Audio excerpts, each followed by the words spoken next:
Hello, I'm planning to walk the Camino de Santiago, which is 490 miles across northern Spain. I haven't walked that far before, so I've done some basic research, and everyone seems to recommend walking 3 miles an hour and covering between 15 and 18 miles a day, depending on the terrain. And that's not just for the Camino, that seems to be the advice everyone gives for all long distance walks. Here's one of the most popular guidebooks people use for traveling the Camino, and they break the journey down into 33 days, and that averages out at about 15 miles a day. So my concern is to do 15 miles a day for such a long time, for 5 weeks. Do I need to be in tip-top condition and really physically fit, and I'll stagger into Santiago de Compostela completely exhausted? Or when people give advice and when they write books like this, are they being very cautious? Do they think, well, anyone could buy this book, so we better make sure we give advice that just about everyone could follow? They don't want to kill off half their customers. So in this video, I'm going to look at the reasons for the speeds people walk and the distances, and also what you can do to try and enable yourself to make good progress for the whole length of either the Camino or any other long distance walk, and make sure you go as far as you can but without wearing yourself out. And the two aspects that affect this, number one is the distance obviously, but there's also the speed that has quite a critical factor as well. So we'll start off by looking at the speeds.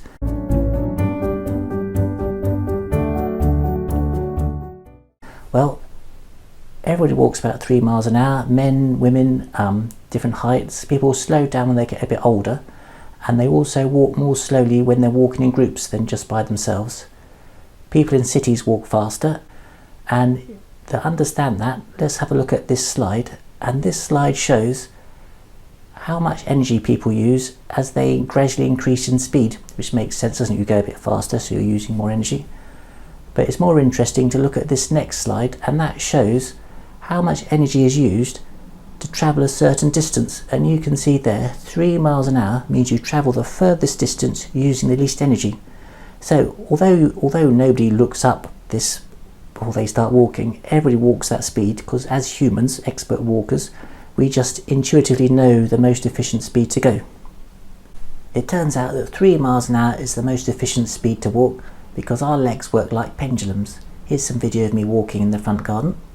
Here's some video of me walking in the front garden upside down. And if you pick out the key steps, you can see how it works. The front leg is locked and straight. Your back leg pushes you forward, you go up and over the front leg, the back leg is now the front leg, and the process repeats. If you repeat it a bit more quickly, you can see that a bit more obviously. Now, pendulums work depending on the force of gravity and the length of the pendulum. Here's an equation. The actual walking calculation is much more complicated because you have to allow for all sorts of other things, but the same principles hold. The length of your legs and the force of gravity control how fast you can walk. All animals with legs about the same length walk about the same speed most efficiently. And in fact, that square root sign in the equation, that means to walk twice as fast, your legs would have to be 4 times as long. You can't make your legs any longer, but one thing you can do is try to reduce the amount of weight you carry. Each step you take, because there's a pendulum going on, your body rises up a little bit. And although it only uses a small amount of energy, over 500 miles, that would start to add up. Also, as the weight you're carrying increases, you intuitively start to take smaller steps. So as the amount that your body goes up and down decreases. And if you've ever tried to carry a very heavy piece of furniture, you've probably found yourself just automatically taking smaller steps. So the less weight you carry, the larger your stride and the more efficient. And again, over 500 miles, that would make a small difference. So that's speed aspect. Now we can look at the distance aspect.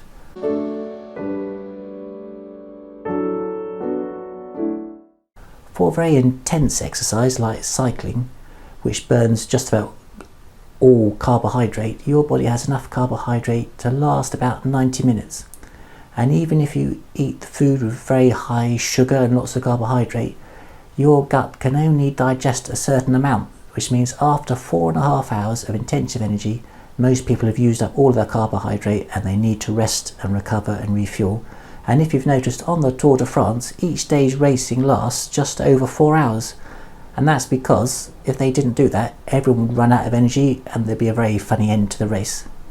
But with walking, it's much less intensive. In fact, most of the energy used when you're walking is fat. About 55% is fat, about 40% is carbohydrate, and 5% is protein. And a kilogram of fat contains 7,700 calories. When a day's walking, for me to walk about 15 miles, it might only use 1,500 calories. So I'm not going to run out of energy. And in fact, the human stomach is easily able to eat enough carbohydrate to keep your carbohydrate levels topped up all the time. So unlike intensive exercise, walking is low intensity. It doesn't use up that many calories, and providing you eat enough of the right sorts of foods, then there's no need to run out of energy.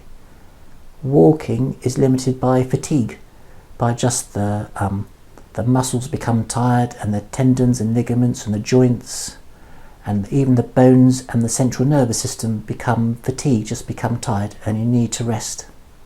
The muscles recover quite quickly because they have a good supply of blood, but the other things, the other parts of the body, you need to rest. This raises the question, if it's fatigue and not energy, is there a benefit to walking more quickly?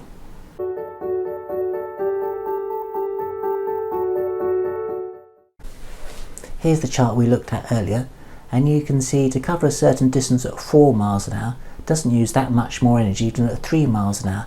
So for example, if I was to walk for 15 miles at 3 miles an hour, well, that would take 5 hours. If I did it at 4, then it would take 1¼ hours less and would only burn an extra 100 calories. And that would be 1¼ hours less of carrying a rucksack and be standing on my feet. So that seems quite a good way to make better progress and to reduce fatigue, because I'll be taking the same number of footsteps just over a shorter period of time.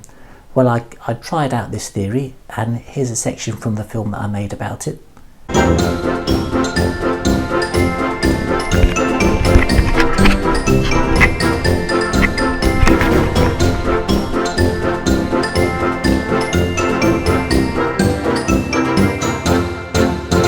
First avowed intent to be a pilgrim. When I got back from that walk, I was quite stiff and sore. So I think that although walking at 4 miles an hour reduces the actual walking time, I think it puts more stress and more fatigue through your body than 3 miles an hour. And I think 3 miles an hour is that magic speed that humans are adapted for, and it's an efficient, easy thing for them to do. So in future, if I've got lots of energy, I'll push ahead and walk quickly, but if I feel tired, I'll just walk slowly, and I won't push myself to meet any particular speed. I don't think there's any benefit in doing that. So that's the end of my investigations into speed. When it comes to distance by itself, I couldn't find any mathematical calculations that say how far a human ought to be able to walk in a day. But I've got here instead a list of distances that people tend to walk, and you can see a lot of them are soldiers. And although soldiers are physically very fit and strong and can carry heavier loads, they don't seem to walk that much further or any further at all than an ordinary person. This makes me think the amount of fatigue somebody suffers while walking isn't down to physical fitness, but it's just down to the design of the human body. Also, another aspect that people bring up in the forums is the mental side of it.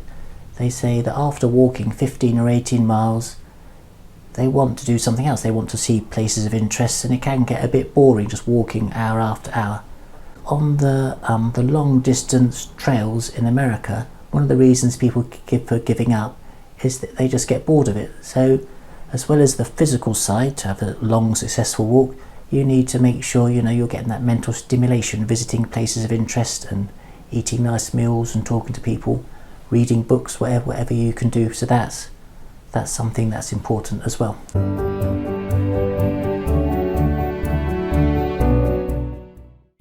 So we've answered the concerns I had at the very beginning. How fast should you walk? 3 miles an hour, or however fast you like to go. How fast should you walk? 15 to 18 miles.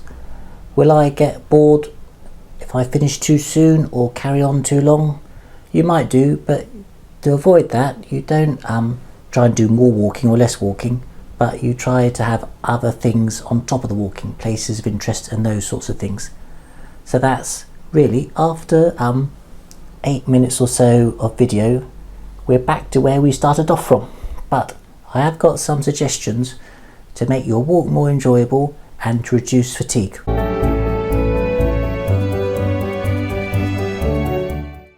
And these are: number 1, try not to carry too much weight and try not to be overweight yourself. Number 2, get a good pair of boots with a thick sole so that every step you take, it will be cushioned and there'll be less fatigue going through your body. Your physical comfort is important because it affects your mood, and your mood affects everything you do. So things like blisters, rubbing rucksacks, the wrong sorts of clothing, these will all affect your comfort. So don't wait until you're halfway through the walk, but get them sorted out first and have good preparation so that when you set off, you know you're going to be okay. Make sure you have a good sleep each night, and you rest and you eat the right sorts of food, and so when you're not walking, you're doing everything you can to be ready for the next day's walk. Don't waste energy. So for example, don't be afraid to sit down if you're having something to eat or if you're admiring the view. And also simple things like checking the map carefully so you don't get lost, so you don't waste energy that way and get fatigued unnecessarily. Number 6, don't hurt yourself. Don't go racing off at the first chance and then to wear yourself out, but take it steady. You've got to get to the end of this and you've got to look after yourself. And number 7, the mental stimulation. That's just as important as anything else, and enjoying your walk and come back with some good memories. So those are my ideas. We're back, I'm afraid, to where we started off, but at least we maybe now understand it a bit more. And if you've got any ideas, put them in the comments. I'm going to try these ideas out when I go to do the walk, to do the Camino de Santiago. So thank you very much and goodbye.